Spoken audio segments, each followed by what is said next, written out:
In today's video, I am going to teach you how to send order confirmation email with Klaviyo.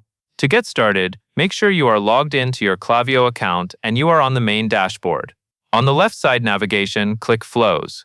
Flows are where Klaviyo automations live, and this is the best place to build an order confirmation email that sends automatically right after a customer places an order. Next, click Create Flow.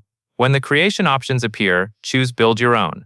This gives you full control so you can match the email to your store branding and include the exact order details you want customers to see. Now you will set your trigger, which is what starts the automation. Select Metric, then choose Placed Order. This trigger is important because it fires when an order is successfully submitted, which is the correct moment to send an order confirmation.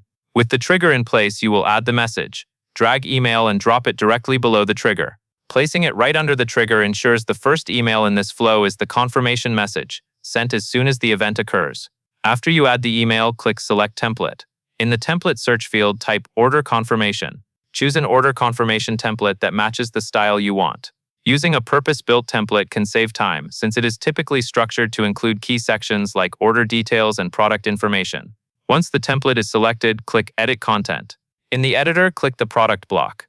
This block controls how items from the order appear in the email, and it is where you will make sure the content is automatically pulled from the customer's purchase. Set the product block to Dynamic, then select Placed Order as the feed. This tells Klaviyo to populate the email with the actual products from each customer's order, rather than showing static or placeholder items.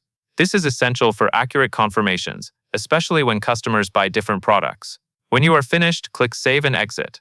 Finally, change the flow status from Draft to Live. Leaving it in Draft means it will not send, so switching to Live is the final step to activate your order confirmation email. And that is all there is to it.